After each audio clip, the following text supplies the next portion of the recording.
Bonjour, c'est à nouveau Arnaud de Vidicaddict pour la deuxième partie du déballage de Chronique Vrunagor, version française, traduit par Intrafin et qui nous est arrivé en ce début du mois de janvier 2024, si vous regardez cette vidéo dans le futur. Et donc c'est pour l'instant la première vague. Ici devant nous, on a les extensions. Je vais commencer, je pense, par regarder ce que nous avons comme personnages supplémentaires. Donc pour ça, je vais commencer par ces deux petites boîtes là. Donc nous avons Anduriel, un elfe chasseur, et Lord Wrath, un humain chevalier de l'ombre. Alors, ce sont des boîtes très très légères. Je pense que dedans ça va être un peu de cartes, une figurine, la fiche de personnage et basta. J'espère. Ah ouais, je sais pas trop comment ça va pouvoir se ranger plus tard. Dans la boîte de base, il n'y avait pas vraiment de place pour pouvoir mettre de nouveaux personnages. Donc ça s'ouvre ici. Et petit thermo. Donc la fiche d'Anduriel. Classique qui ressemble à celle de ses copains avec les différentes capacités. Ça sont je crois ses pouvoirs spéciaux personnels et ses restrictions de ce qu'il peut porter. Le fluff à l'arrière. Donc très peu de cartes finalement.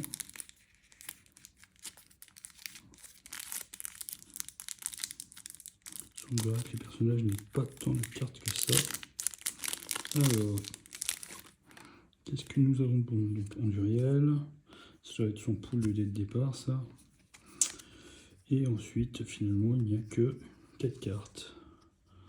Donc manœuvre elfique, transition elfique, tir puissant et mémoire elfique. Et la version évoluée, auquel on rajoute médiation, flèche ardente, piège de feu, proie traquée. Et la figurine.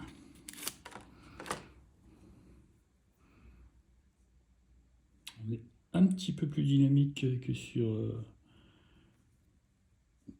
les figurines qui étaient à la boîte de base.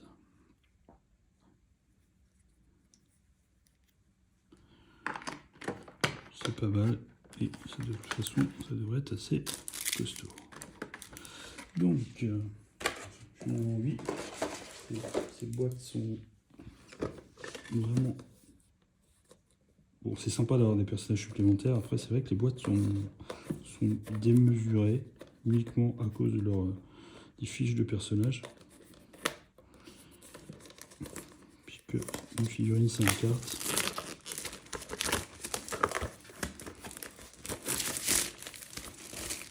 Alors, monsieur qui est en colère.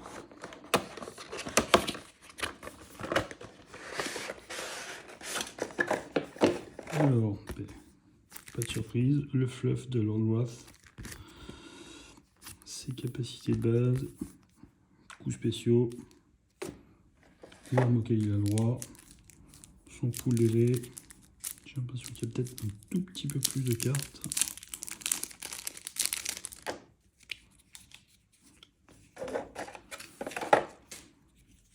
Donc personnage avec son pool léger.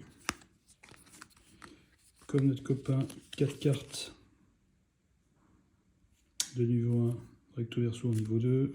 Donc lui, il appelle les ténèbres, griffe corrompue, la cape d'ombre, l'harmonisation ténébreuse, et de l'autre côté, une nouvelle capacité à chaque fois, puisque nous avions l'harmonisation ténébreuse, et là nous avons l'harmonisation ténébreuse et la bénédiction des ancêtres, la cape d'ombre et l'emprise, griffe corrompue et coupée en deux, et enfin, l'appel des ténèbres et l'élévation.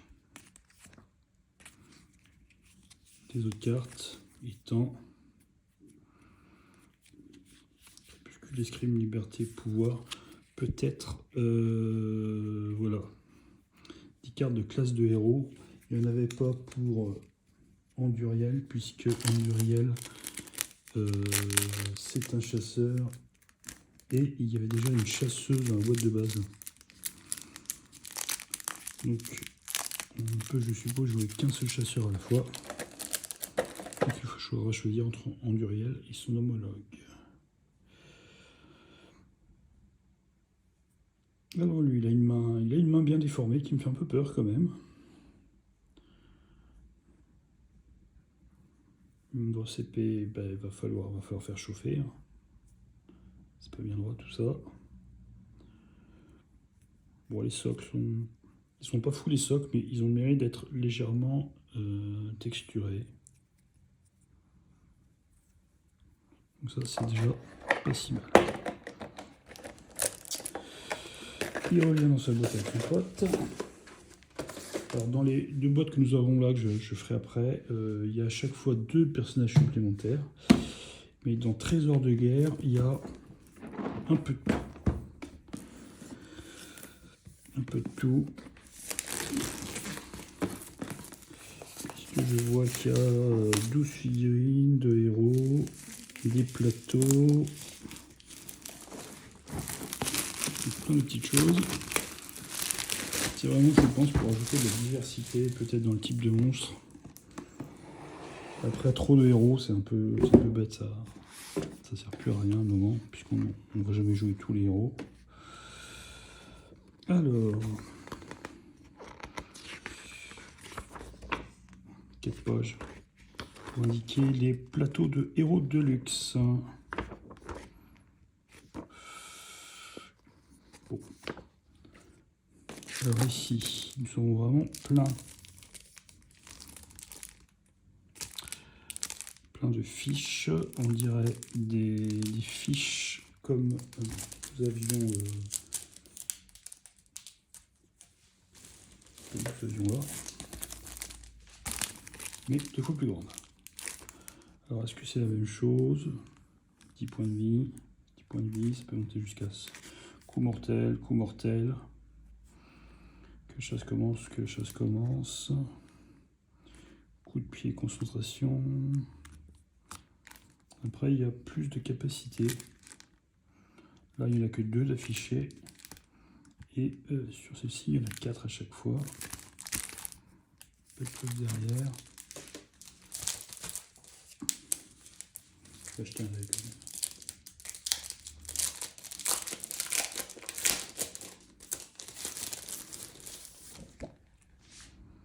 Ah, de l'autre côté, il y a sa pote chasseuse.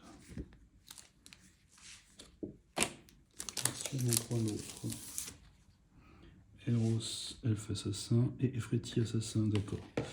Donc ça doit être des personnages de sexe opposé. C'est fait de telle sorte que on puisse choisir quel type de... si on veut jouer un chasseur ou une chasseuse, un prêtre ou une prêtresse. Alors, quelques cartes. Ben là, ça va être les capacités, les 4 cartes de capacité qu'ont chaque figurine et qui leur sont propres. Et donc là, pour tous les pendants du sexe opposé des héros qu'on avait déjà. Et puis là, des nouveaux monstres correspondant aux monstres qui sont dans la boîte. Donc par exemple, ça. C'est ça? Non, je ne les vois pas. Peut-être en dessous. Toujours est-il pour dire qu'il y avait des atrocités étranges. Bon. Alors, qu'est-ce que nous avons de beau? Alors, ça ressemble à une sorte de verre un peu.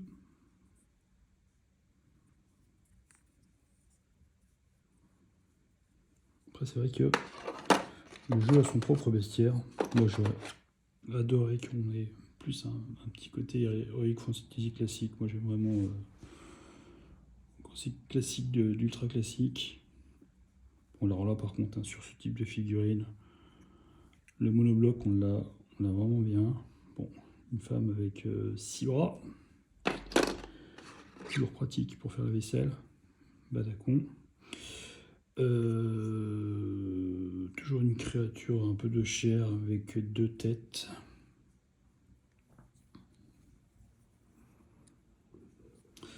Bah sinon, ici,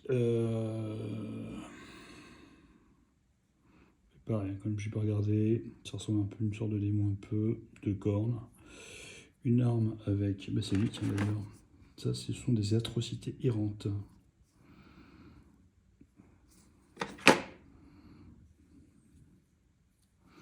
Donc, 4 atrocités errantes. Et enfin,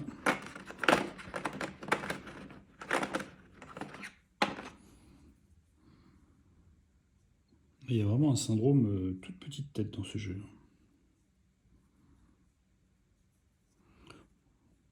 Bon là, je vais peut-être dire une connerie, mais ça ressemble plus à... Alors toujours des sortes d'atrocités ou des choses comme ça, mais qui aurait un côté un petit peu plus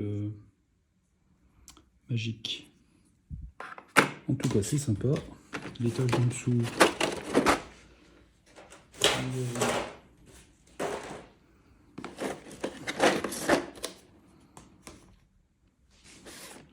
Alors ça, je pense que...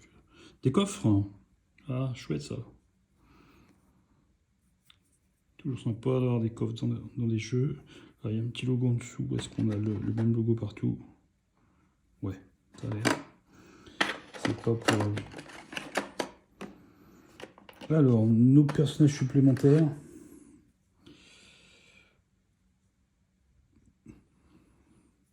Là, j'ai pas les fiches sous les yeux, mais ça a quand même bien une tête de mage, ça.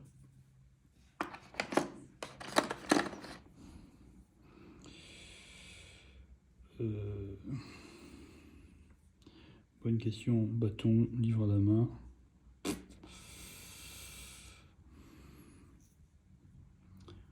corps. Peut-être un chaman, peut-être.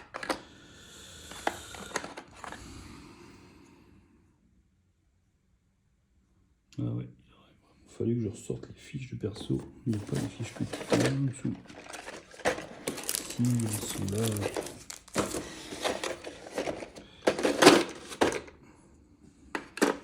Donc, je vais vite sortir les fiches. Et on va vérifier. On va essayer de chercher ce que sont tous ces personnages. Donc, lui, j'avais raison, c'est Arcanos et c'est un magicien humain. À côté, nous avons Bara. Bara qui est un orc sorcier. Je crois que c'est lui.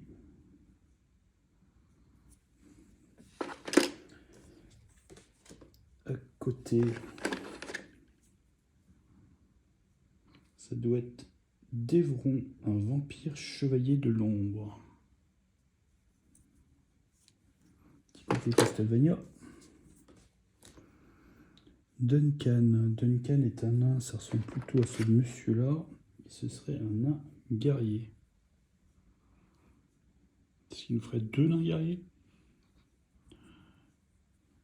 Serait-ce un jeu où les naines n'existent pas? Flavian est un alphine barde. Où est notre petit barde? Ah ben, il faut chercher vraiment les petites figurines. Alors là, vraiment, si vous voyez par rapport à mon doigt, c'est vraiment un hobbit.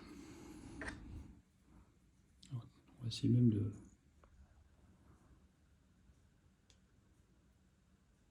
zoomer dessus. Avec sa cithare dans le dos.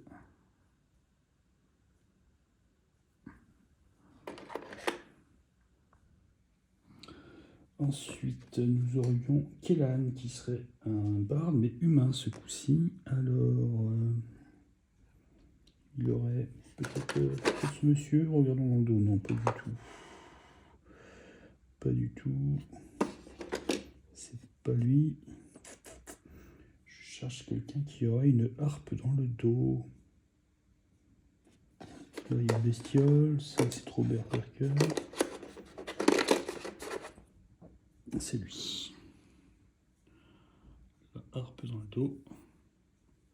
C'est donc Kelam. Puis vient Pietro. Ah, je me suis trompé tout à l'heure. C'est lui, Pietro. Je vous l'ai vendu comme un vampire. C'est pas lui. Donc, l'espèce de chevalier de la mort vampire, ça serait... Je cherche. Qu'est-ce qui permet de voir? Il aura juste une épée et peut-être un familier sur l'épaule.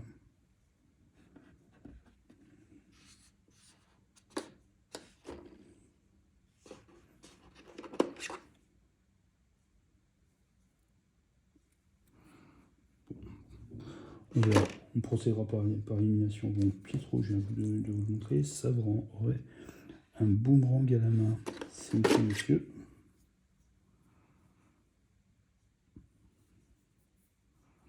Et lui est un druide.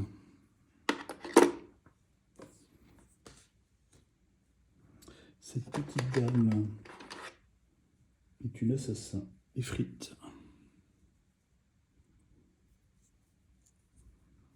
Qui nous fait bien penser à Illyana Rasputin, c'est-à-dire Magic dans les X-Men.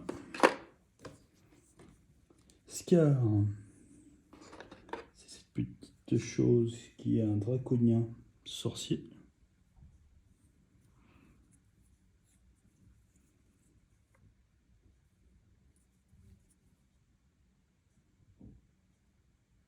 Pas de focus.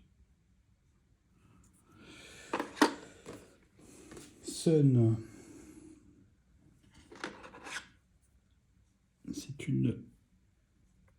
Ça m'a toujours fait rire ce terme. Une moniale humaine, donc une moine, quoi. Avec une pose qui ressemble beaucoup à une des figurines qu'il y avait dans Massive Darkness 2. Willow. Bon, pourquoi pas, il y a un petit peu pirate là-dessus. En plus, elle est halfling. Et elle est druidesse. Allez, on va la zoomer un petit peu.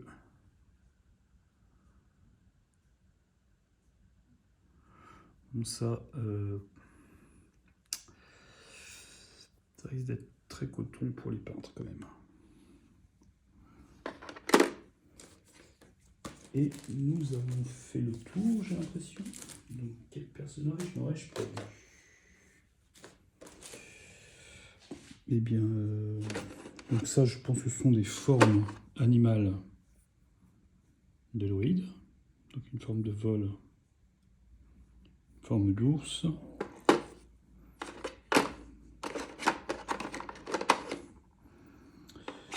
Et donc notre vampire, ça serait ce monsieur alors?